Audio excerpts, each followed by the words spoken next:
Mata comme ni nga ko waxee loolu moo nekk li am à la une parce que barki démb ñëpp gisoon nañu fan yii yëpp presque plus de 3 mois amoon na benn cessez-le-feu bu amoon diggante américains yi ak li nga xamante ne mooy li nga xamante ne mooy Iran mais li ci gën a yéeme à la dernière minute daa am li xew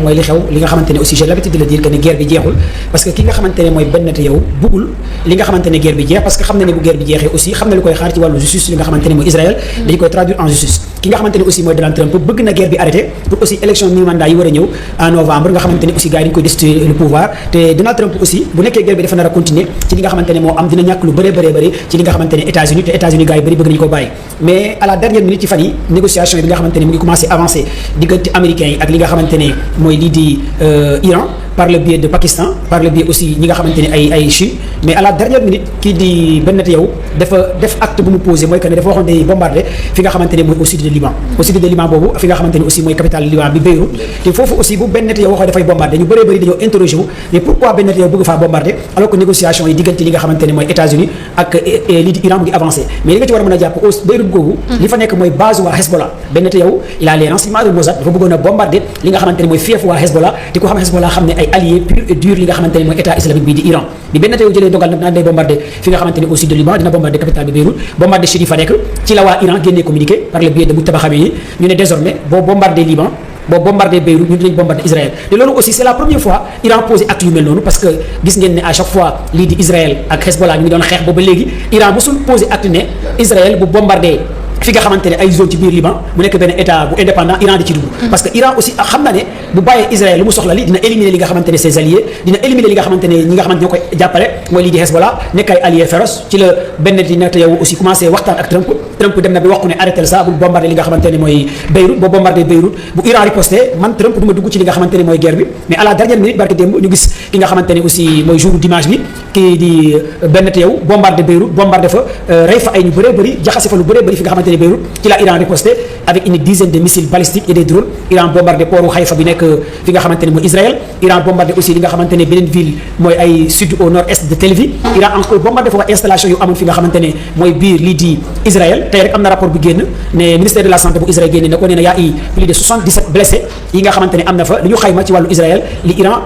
def ay jëye mais lu ci gën a jaaxal ba léegi ministère de la santé bu Israël waxul nombre de morts yi xam nga Israël dañu am habitude ñoom jamais au plus grand jamais ñu wax la nombre de morts yi wax la lu ñuy yàq wax la nangam mais dès l'instant que ñu wax la que yaa i des blessés kon jàppale carrément yaa i des morts ci wàllu li nga xamante ne Iran def na ko ci envers li nga xamante ne lii di Israël mais li ñu ci war a mën a jàngal rek mooy pourquoi Trump ba léegi ne comme que Iran bombardé na Israël bombardé na ku nekk day arrêté affaire bi du continuer parce que Trump wax na carrément Benn Netanyahu ne ko pour l'instant man Trump bëgguma duggaat ci guerre bi parce que bu njëkk ci négociation yi à chaque fois à la dernière minute les sionistes Benn Netanyahu mooy yàq li nga xamante ne mooy négociation yi mooy saboter négociation yi parce que di Benn Netanyahu wax naa la ko au début ci chronique bi bëggul guerre bi jeex parce que bu guerre bi jeexee dañu koy traduire en justice bëri na li nga xamante ne def na ko même cour pénal international CPI am na fa dossier mandat d'arrêt international ak dossier judiciaire ci administration ay dossier xaalis ay dossier génocide bi am côté Gaza bëri na daal ay dossiers yu xaar ki nga xamante ne mooy Benn Netanyahu mais pour l'instant moom bëggul li nga xamante ne mooy guerre bi arrêté mais les gardiens de la révolution Iran communiqué bi nga xamante ne wax nañu ko ba léegi ñoom ñu ngi fa taxaw di ñu négocier ci seen nucléaire bi uranium bi dañu ciy négocier uranium bi nga xamante ni ñu koy développé dañu ko jox benn réew les gardiens de la révolution aussi ñu ne lii di détroit d'Ormuz seen moomeel la gis nañu aussi ñu bombardé démb ay tirs de sommation li nga xamante ne ay navires américains ci mer d'Oman loolu aussi nekk na lu bees ci mbir mi parce que ba léegi États-Unis riposté wul par rapport ci tirs de sommation yi nga xamante ne les gardiens de la révolution def nañu ko démb ci ay navires américains yi doon rapproché li nga xamante ne mer d'Oman gis nañu aussi les gardiens de la révolution tey aussi ñu waxaat communiqué bi génn ñu ne ba léegi Israël bu continuer di bombarder Beyrouth ci capitale bi wala di bombarder fi nga xamante ne Chine yi fa lañ nekk base Hezbollah fa la nekk kon Iran dina riposter léegi nag ñu ngi xaar est-ce que réellement Iran dina continuer bombarder Beyrouth capitale bi te aussi Israël lu mu wax mooy Iran amul droit moom buy xeex ak Hezbollah Iran di intervenir te loolu nag day li nga ci mën a jàngat mooy Iran am na lu mu téye xam nga yàgg nañ di wax ne que Iran instant yi day wone que données yi guerre bi presque gagné na ko parce que c'est la première fois dans l'histoire ñu gis Iran di exiger Israël ay territoire ay zones yoo war a bombarder biir Liban ak zone yoo war a bombarder biir Liban te ku xam ne guerre bi jàll diggante Iran États-Unis Israël ak missiles yi nga xamante ne Iran génne na ko ak armada bi mu génne kon loolu day wane que Iran am na carrément ci li mu toog par rapport ak li nga xamante ne li négociation yi toll. alors oui vas-y. commando gis nañ ci avant attaque boobu sax nga xam ne Benyamin Netanyahu da ko def ñi nga xam ne ñooy Beyrouth ak fële ca sud de Liban le président américain Donald Trump jot na ko au téléphone d'après information yoo xam ne Axios jox nañu ko ne ko pour riposter mais malgré tout ça on a vu que Benyamin Netanyahu a riposté loolu dafay war a ne relation entre Trump ak Netanyahu nekkatul en bon terme wala qu'est-ce que ça signifie? mais relation bi mën nga ne mu ngi nekk en bon terme nekkul en bon terme parce que les gardiens de la révolution ñoom li ñu wax ñoom ci communiqué dañoo ne li Benn Netanyahu nekk di def Trump est au courant ñoom ba léegi waxuñ Trump ak benn Netanyahu dañoo am problème ñoom ba léegi dañoo jàpp ne les gardiens de la révolution dañoo jàpp ne Netanyahu mooy Trump mooy Netanyahu comme opposition bi ñu ne Diomaye mooy Sonko mooy Diomaye les gardiens de la révolution foofu lañu jàpp ñoom dañoo jàpp ne Netanyahu mooy Trump mooy Netanyahu ñoom ba léegi nii li Netanyahu nekk di def moom da koo def ci ndigalu américain parce que boo xoolee lu mel ni aéroport Ben Gurion bi nekk Israël ay F-35 américains ñoo fi nekk ay B-2 américains ñoo fi nekk des aviations américains ñoo fi nekk boo xoolee aussi système de défense anti-aérienne bi nga xamante ne Israël di ko utiliser mooy dôme de fer Israël bi mais le Patriot américain mu ngi fa front de David bi nga xamante ne aussi ñëpp xam nañ ne États-Unis c'est conçu par les Américains et les Israël fa système de défense anti-aérienne boobu mooy jàppale waa Israël le TAR ak Arrow 1 2 tout ça ce sont des systèmes de défense anti-aérienne américains te États-Unis dafa renforcer lépp luy batterie de défense anti-aérienne bu Israël kon loolu day wane que américains yi bu nekkee ne ñoom li Israël di def neexu leen mais pourquoi missiles yi nga xamante ne Iran da ko fëgg fi nga xamante ne Tel Aviv ak Haïfa et système de défense anti-aérienne bu États-Unis nekk en alerte maximum di jàppale gars yi di jàppale Israël kon donc américains yi ñu ngi jàppale carrément li nga xamante ne mooy Israël ci wàllu système de défense anti-aérienne ci wàllu données ci wàllu information mais mën nañ ne pour l'instant États-Unis dugg ci comme CENTCOM def déclaration ni carrément États-Unis dugg na ci guerre bi je pense que États-Unis cette fois-ci li mu bëgg a def mooy bàyyi Israël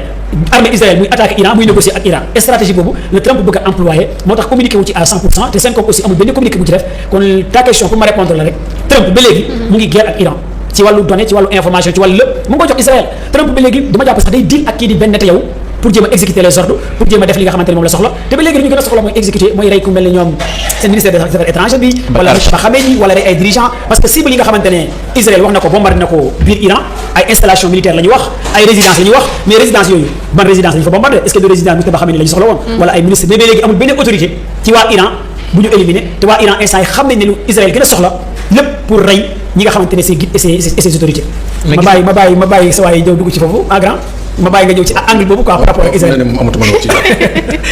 parce que xam nga tu as dit l'essentiel hein. ah commando mooy borom guerre bi de. non jamono ji loolu grave wala grand yi laay topp borom leer grave. non ñoom. mais géopolitique yaa ngi koy suivre bu baax mooy Norian. non li nga wax moom dëgg moom. Netanyahu mooy Trump mooy Netanyahu comme Cheikh. c'est la même chose Benjamin Netanyahu ak Trump moom. c'est les deux revers d'une pièce quoi. Une pièce de piroise. xam nga États-Unis daanaka tey bu Israël implanté woo ba mun a nekk une puissance entre guillemets dominatrice dans le Moyen-Orient c'est avec la bénédiction des États-Unis ça coule de source. Mais la situation politique ci ñaari dëkk yi tey tax na ba nga xam ne Donald Trump dof ni mu doon dof il est obligé mu naan ay garab xaw a wéer tuuti mooy maanaam xam na ni que ce qui l'attend dans quelques semaines.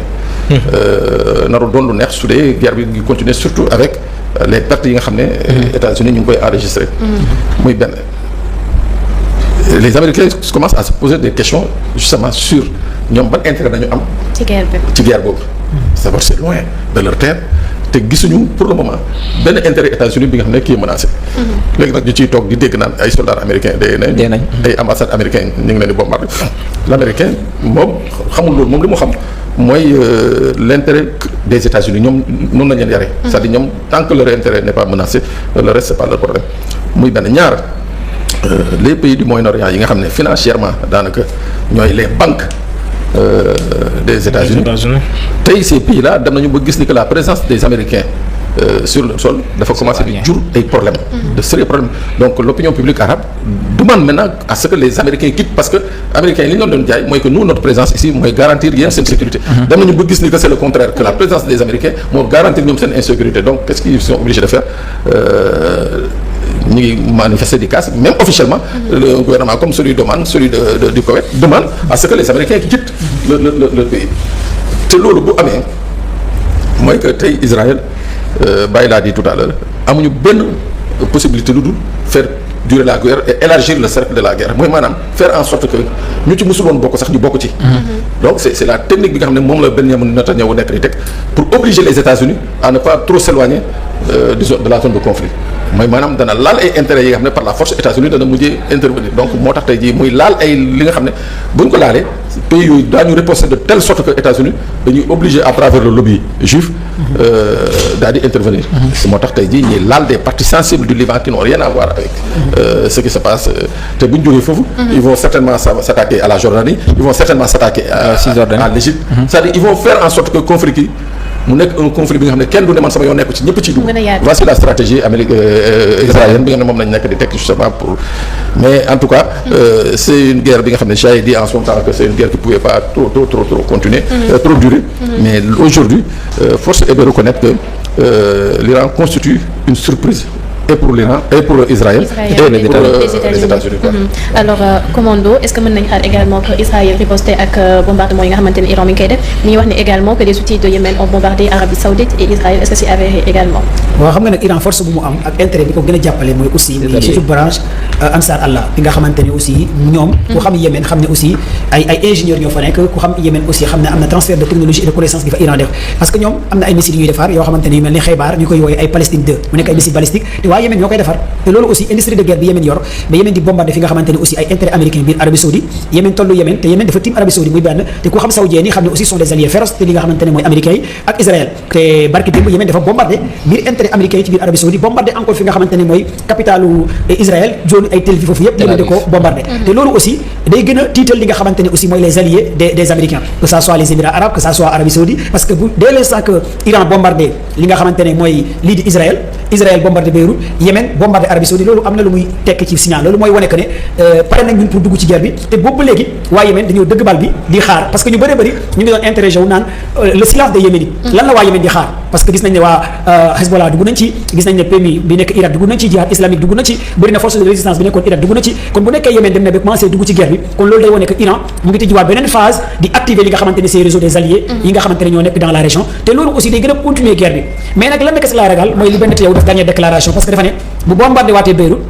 bu Iran bombardé Israël cette fois-ci dina métti ci kaw Israël kon yan xeetu arme la benn tey bëgg a utiliser envers Israël te loolu laa ragal parce que sànq rek maa ngi gis li nga xamante ne mooy Antonio Guterres mi ngi koy wax secrétaire général de l'ONU mu ngi publier benn rapport boo xamante ne nee na y a eu plus de 136 membres personnels ONU yi nga xamante ne dee nañ en 2025 plus de 80 yi nga xamante ne dee nañ ci bande de Gaza kon jamono ji publier guñu rapport 2026 bi ñaata élément ONU casque bu yi ak renseignement ñi nga xamante ne dee nañ en 2026 léegi nag benn yow posture bi mu nekk jamono ji il est dans la ligne rouge xam na ne Trump da ko nar a lâché Trump da ko nar a bàyyi te ragal naa nag ça va être très dur envers Iran te ragal naa Israël gii ma gis nii ak posture bi nga xamante ne benn yow taxaw na ko sànq doyen Pape Sall mu ngi koy wax parce que lu ma gën a ragal mooy est-ce que benn yow du dugal toute la région bu paree dugal ci Égypte wala Jordanie wala est-ce que du paree dugal ci sax ses propres alliés yi nga xamante ne ay alliés du leen bombardé ne Iran moo leen bombardé ils sont capables de le faire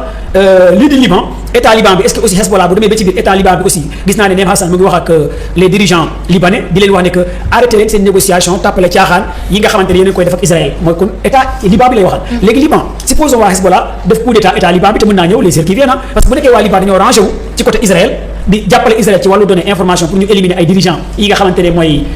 lii di Hezbollah te ragal nañ aussi Israël bu guerre bi continuer mën nañu rey ki nga xamante ne mooy ki remplacer Hassan Nasrallah Neem Hassan parce que boo gisee bombardement yi def yëpp te résidence am bi foofu la nekk Beyrouth ki nga xamante ne mooy diriger Hezbollah résidence bi fa la nekk souterrain la est-ce que les éléments de Mossad amuñ information que dirigeant Hezbollah bi les commandements fa lañ nekk loolu moo tax benn bëgg leen bombarder xalaatal tey ñu ne benn yow rey na dirigeant Hamas di remplacer Hassan Nasrallah loolu catastrophe lay nekk parce que kooku équivalence bu mu am c'est comme si que Ayatollah Khamenei kooku gars yi dañ koo gëm ci région bi gëm ko ci Moyen-Orient bi tey bés bu ko benn reyee wala rey ko ki nga xamante ne aussi mooy Ayatollah bi nekk ca Irak ñu rey ñooñu loolu day embrasser li nga xamante ne mooy région bi kon loolu day wane que carrément guerre bi jeexul te ragal naa ay caay-caay yi nga xamante ne Israël yor na ko est-ce que Israël da dem ba recours ay armes à gaz point d'interrogation wala Israël du dem ba recours arme nucléaire loolu yëpp aussi mën nañ dugg ci guerre nucléaire parce que nit koo xamante ne xam na ne day ñàkk day perte te Trump xam na ne dugal na États-Unis ci loo xamante ne ñaata soldats américains ñoo décédé te joxewut li nga xamante ne chiffre bu ñu demee ba ñu naan la ambassade bi nga xamante ne moo gën a am doole bi nekk Irak États-Unis gars yi laal nañu ko les bases militaires américaines plus de 16 bases militaires américains rapport bi nga xamante ne CIA wax na ko ak rapport bi nga xamante ne journalistes yu bëri génne nañu ko yu mel ni Scott Ratt nekk gens ñu ne plus de 16 bases américains Iran jot na leen yàq kon loolu est-ce que tey États-Unis amul ay chiffres ci ay nombre de morts yi nga xamante ne mu ngi koy nëbb ak avions yi ñu leen yàqal ak drone bu ñu demee ba à la dernière minute benn yoo xam ne mbir mi day ñàkk rek est-ce que du utiliser ay armes yu grave rey ay millions d'Iraniens bu ko utiliser envers Iran lan la Iran war a def recours kon nag guerre bi Omar léegi grave en tout cas man fi ma bëggoon a ñëw commando mooy sànq yaa ngi koy wax mooy les alliés parce que gis nañ ne Israël moom États-Unis mi ngi koy jàppale quoi qu'on puisse dire ndax Trump daf koy lâché wala du ko lâché puis beneen côté bi tamit gis nañ que ci Moyen-Orient bi am na ay pays yu nga xam ne dañ doon jàppale lii di États-Unis ak ki nga xam ne mooy Israël mais suñu jëlee le cas de l'Iran avec la Russie wala boog ay ñoom Chine est-ce que jàpp nga ne guerre bi mën na dem ba ñoom tamit ñu ñëw taxawee li nga xam ne mooy côté Iran malgré voilà li ñu koy fournir ci li nga xam ne mooy renseignement ak li nga xam ne mooy ay armes mais pour man ñooñu duñ ci duggagum pour l'instant mais tant que Iran dafa recours li nga xamante ne peut-être des armes yoo xamante ne non conventionnelles envers li nga xamante ne mooy Iran bés bu Israël utiliser peut-être ay armes yoo xamante ne waru ko utiliser fi nga xamante ne mooy Iran par exemple tey Israël bu utiliser woon benn arme nucléaire wala les services de renseignement Chine wala Russie xam ne carrément parce que ñu ngi surveiller Israël aussi loolu foog nga xam ko toutes les satellites militaires que ça soit russe que ça soit Chine ñu ngi braqué fi nga xamante ne sur Israël instant yi bokk na ci réew bu gars yi gën a surveiller tey parce que arme nucléaire dafa nekk yoo xamante ne boo naree laal rek gars yi xam nañ ne laal nga boo naree déclenché xam nañ yaa ngi déclenché njëkkante lay doon te dès l'instant que ñu xam ne ba nete yow wala mu ngi waaj a utiliser ay armes non conventionnelles wala arme boo xam ne war ko utiliser automatiquement dina am alerte fi nga xamante ne mooy Russie wala Chine wala li nga xamante ne mooy Corée du Nord kon tous ces pays ñu ngi surveiller li nga xamante ne lii di Israël léegi nag lan moo ci war a nekk ndax bu ko utiliser wala bu utiliser yeneen armes yoo xamante ne envers Iran parce que fu mu ne comme que ñàkk nañ te ñoom xam nañ ne ñàkk nañ ala kulli aali dinañ def ay dégâts ku xam Israël xam na mu bindoo xam ne ñoom doctrine sioniste yi lobby juif yi sànq grand bu ngi koy wax ñoom lu ñu gëm tant que gaañu Israël gaañ koo xamante ne day métti dañu gis ne y aura des milliers et des milliers de personnes yu décédé ay xale ay mag ay ndaw yu décédé ñu xam ne carrément y a des milliers de pertes humaines benn tey du am lu mu bëgg te instant yi xam na ne am na échec total ci li nga xamante ne mooy guerre bi nga xamante ne ñoom dugg nañ ci kon loolu aussi ñaanu yàlla mu am ci parce que bu ci amee aussi crise lay gën a am ci adduna bi kon négociation yi donc est-ce que dina aboutir à quelque chose malgré cessez-le-feu bi nga xam ne amoon na ba sax dañ ko violé jamono ji non négociation bi léegi muy nekk en vigueur parce que Trump nee na bien vrai que gars yi laalante nañ Israël ak Iran laalante nañ mais ba léegi Trump moom mu ngi campé ci agenda négociation parce que Trump xam na ne instant yi seule négociation moo ko ci mën a génnee parce que xam na ne lépp lu mu mënti defaat day ñaaw ci kawam day gën a yàqu ci kawam li koy xale di waxee ñaaw na ba noppi léegi nan lay def ba loolu gën a ñaaw loolu gën a yàqu du gën a pourrir envers mais parce que loxo mi xas naa tàq deret ba pare moom Donald Trump benn tey aussi loxo mi xas naa tàq deret ba pare te benn tey nag bëggul Trump raxas loxo mi moom instant yi comme que ñoom ñaari lépp tàq nañu ba pare Trump bëgg na génn par la grande porte pour sauver li nga xamante ne son mandat Trump ci agenda boobu la nekk benn tey moom xoolatul sauver son mandat bëggul élection am bëgg na continuer ci guerre bi parce que xam na lu koy xaar ki nga xamante ne xam na bu paree kaso la jëm dañ koy traduire en justice te mu yor ay armes nucléaires yor lu ne nekk it koo xamante ne dafa dangereux lenn kese moo mën a am xanaa gars yi éliminer ko te xaw ma nan la ñuy defee éliminer ko aussi loolu dina jaaxal yu bëri bëri waaw mbir mi daal nañ ñaan yàlla rek jàmm am quoi mais mbir mi daal l'heure est grave. l'heure est grave alors commando yaa ngi doon wax sànq nga ne ak Benjamin Netanyahu su fekkente ne dem na ba ñàkk pexe mën na utiliser ay armes yoo xam ne ñoo da ko utiliser mais loolu nan lañ ko war a mën a éviter. ni ñu ko war a mën a éviter rek mooy négociation kese en grave bu nekkee dafa nar a def recours yoo xamante ne ci armes yoo xamante ne c'est une question très pertinente nan lañ ko war a mën a éviter pour Israël bañ a utiliser yeneen armes non conventionnelles envers lii di Iran nan la yeneen alliés war a def quoi comme Russie comme Chine. non xam nga y a des traités yi nga xam ne sur l'utilisation des armes nucléaires donc traités yooyu tous les États yi nga xam ne qui disposent de l'arme nucléaire sont obligés de se conformer à ces traités-là sur l'utilisation de ces armes. bu dee nag Israël veut passer outre. gis nag dëkk yu mel ni Chine wala yu mel ni Pakistan wala yu mel ni Russie yu ñëw dal ci kawam. waaw parce que c'est le traité de non prolifération des armes nucléaires bi nga xam ne qui lie tous les pays yi nga xam ne qui sont détenteurs de l'arme nucléaire. waaw l'arme nucléaire est considérée comme une arme de dissuasion. waaw. après dégâts yi nga xam ne moom la defoon Hiroshima ak Nagasaki donc on a dit que plus jamais dans ce monde ñuy jóg di utiliser l'arme atomique ou l'arme nucléaire donc ce qui fait que dañ koy concevoir comme arme de dissuasion maintenant entre les mains d'un fou tout est possible. Netanyahu et son ami américain Donald Trump yaakaar naa ku ci gën a sori kër docteur yaakaar naa ñoom ñaar ñëpp ils sont à la même enseigne ils sont logés à la même enseigne chez le psychiatre quoi. kenn tanewul sa morom quoi voilà mu ko donc en tout cas y a des contraintes par rapport à l'usage des armes nucléaires yi nga xam ne qui peuvent pas permettre à Israël. mais gars yi li jëntuñ droit international de ñaar ñii. koy nekk déet mais xam nga problème bi mooy soo jëlee arme nucléaire nga sànni ko fenn. mais attends-toi à ce que yow mu dal sa. oui tu n'es pas à l'abri. c'est-à-dire dès l'instant où tu rompes le pacte. mooy que Russie mun na xëy suba bombardé ji États-Unis Pakistan mun na xëy suba bombardé ji États-Unis. c'est pourquoi on parle de l'équilibre de la terre. waaw. Iran est-ce que yoru ko sax seen uranium bi yàgg na de. uranium enrichi. waaw Iran xam naa am naa un ancien agent de la CIA bu def benn interview ak escortateur ak professeur Mahamani dafa ne. est-ce que Iran instant yi yorut li nga xamante ne mooy arme nucléaire. mu ne moom dafa gëm ne pour l'instant Iran comme question bi nga posé c'est un ancien agent de la CIA. koo xamante ne maîtrise na carrément Iran ñëw ba di wax ci li nga xamante ne Raphaël Grossi wax na ko Raphaël Grossi mooy directeur agence internationale de l'énergie atomique kooku aussi waxoon na Iran jamono ji ci date bu mu joxee deadline bi mu joxe woon ci uranium bi ak li mu waxoon bu nekkee c'est avéré Iran am na arme nucléaire un ancien agent de la CIA bi aussi nee na Iran toog bi nga xamante ne instant yi toog na ko ak ñeme bu mu ñemee États-Unis ak ñeme bu mu ñemee Israël mu ne aussi moom lu mu gëm Iran toog na ci arme nucléaire loolu aussi bu ñu avancé ki nga xamante ne aussi escortateur ak professeur Mahamandi nee na ku mën a développer uranium enrichi bu àgg ci benn sëy boo xamante ne tous les services de renseignement waxoon nañ ne que sëy bu àggee fenn mën naa développer li nga xamante ne arme nucléaire te dafa am ñetti si Iran yoo xamante ne ba léegi États-Unis amu ci accès surtout bu gën a dangereux mooy Fordo te Fordo ak ISAPAM bokk na ci site yi nga xamante ne lépp Iran fa la koy développer te ba léegi nii américains yi amuñ ci accès ñi war a contrôler ndax enrichissement uranium Iran bi àgg na ci benn sëy Iran war a développer arme nucléaire mooy agence internationale de l'énergie atomique Iran dafa arrêté woon muy coopération ak agence bi ñu nekk en pleine guerre te agence boobu waxoon na dans 2 mois Iran dina développer arme nucléaire kon donc tous ces éléments boo ko convoqué nga delluwaat ci li Trump waxoon bu muy attaqué Iran dafa waxoon dans 2 semaines bu attaqué wul Iran dina am arme nucléaire mais guerre bi bu mu tëb passé na 2 semaines te ba léegi installation yi kon donc Iran bu yor arme nucléaire moom mon frère am na leneen lu Iran yor loo xamante ne tiital na américains yi ça fait peur les américains Iran demain ou après demain mën na ko développer mën na ko utiliser à tout moment. alors maintenant commando yan information la ñu mën a jàpp instant bi dernièrement ci guerre bi. waaw information dernièrement ci guerre bi rek li ñu war a mën a jàpp mooy négociation yi nekk en vigueur ba léegi gaa ngi négocier entre par le triangle nag li nga xamante ne mooy Oman par le triangle de autant pour moi Islamabad Pakistan. gaa yaa ngi négocier en coulisses ngi négocier bu baax a baax mais négociation yooyu aussi pour man négociation teg deal la négociation tàppale la. mais daal li ma gëm mooy dina amaat beneen négociation bu gën a am doole bu ñu laalewaatee peut-être 10 jours wala 15 jours te xam naa fa lañ jëm dinañ laalewaat bu métti ñu doog a jàll ci beneen négociation bu sérieux parce que lii moom du négociation parce que da ngay xëy suba ñu naan la Israël bombardé na nga toogaat tuuti ñu naan la Iran bombardé na nga toogaat tuuti ñu naan la États-Unis bombardé na quelques ports iraniens lii moo nekk li nga xamante ne mooy am ay négociation yooyu te négociation yooyu dina dem ba créer benn flamme boo xamante ne benn ceinture de feu lay doon boo xamante ne du nekkati négociation day nekk original garsa diggante Israël États-Unis ak Iran bu ñu génnee ci phase boobu nag dina amaat beneen négociation te pour man nag gars yi dinañu laalewaat ci li ma gëm carrément benn réew du bàyyi Trump carrément war a lâcher war a négocier ak Iran te Iran aussi li mu teg comme condition pour man négociation mënu ci am parce que américains yi aussi bu Iran exiger américains yi tous ces bases américaines génn ci région bi États-Unis aussi du nangu loolu beneen bi aussi Iran teg na loxo ci détroit d'Ormuz moomelam la pays européens yu bëri d'accord nañ Iran moo ko moom arme missile balistique yi nga xamante ne Israël teg na ko ak li nga xamante ne distance bi ñu interdit ko loolu aussi Iran di ko nangu enrichissement uranium bi États-Unis aussi demandé Iran yóbbu ko Russie wala Chine wala arrêté ko Iran di ko nangu mais sama question en est que ñoom aussi ban xeetu négociation ak accord la ñu war a mën a trouver loolu moo ma jaaxal ban accord parce que accord bu ñu war a mën a trouver yëpp foog am ko ci xaru est-ce que Iran dina xaru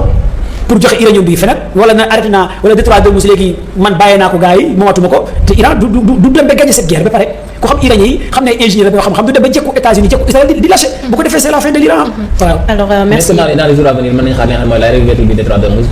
waaw réouverture détroit d'Ormuz moom dans les jours à venir Cheikh mën na nekk mais nag pour man ci condition day nekk aussi intérêt iranien yi mais Trump moom instant yi bañatu ci dara man li ma gëm mooy Trump sax pour merloo Israël ta question là pour merloo Israël pour tempérer dina fexe génnee tous ces navires fi nga xamante ne dans les eaux internationales pour bàyyi Iran moom détroit d'Ormuz tenir ko ñu ouvrir affaire yi plus de 2000 bateaux 3000 mën a jàll pour nga xamante ne nata yow day mën a wàcc à la légère pour affaire yi mën a jàll quoi. alors merci beaucoup commando Baye mu mel ni tey li nga ñu andiloon ci géopolitique bi. waaw tey lii mooy l'heure est toujours grave. non l'heure est toujours grave l'heure est toujours grave quoi. waaw l'heure est toujours grave. il faut que ça. mais commando Baye waxoo si équipe iranien bi de nga xam ne Donald Trump gisoo restriction yi mu teg seen kaw wala gisoo ko. waaye Iran seen équipe football. Mexique lañ baaree wu de Mexique mooy seen camp de base. non da ngay war a ci yow football bu ñu jógee football dañuy dem Mexique bu ñu jógee football dañuy dem Mexique match bi jeex ñu jógewaat États-Unis ñu ñibbi si waat Mexique. est-ce que xam nga man coupe du monde ren nii. c'est très sérieux safuma dara. parce que man ma mel. non mais saful dara c'est-à-dire personnellement man je sens même pas coupe du monde am na. xam nga bu njëkk sax man coupe du monde doon am xam nga peut-être guerre bi la xam nga ñu ko yóbbu ci États-Unis mais coupe du monde bi dafa bëri ay restrictions ci. yaa officiel boo xam ne arbitre boo xam ne démb dañ ko interdit amul visa ku war a dem arbitrer compétition officielle. mais coupe du monde bi moom franchement moom man dama ragal dañu dem ba ci kaw Trump jël coupe bi ne ñun ñoo gagné. en grand part ni Maroc defoon ragal naa ko de. jël coupe bi ne États-Unis moo gagné. ah ni Maroc defoon Trump dina ko def de. alors merci ma tàggatoo daal mooy sama événement bi le 14 na ngeen ñu war a Inchallah commando Baye Ravin invité naa leen sama événement bi grand part maa ngi lay invité le 14 Ravin événement wala na waaw sama mouvement fédérateur des patriotes du Sénégal et de la diaspora waaye damay lancer benn alliance ak Pastef les patriotes inchallah le 14 Ravin laa koy organiser. Inch'Allah alors merci beaucoup.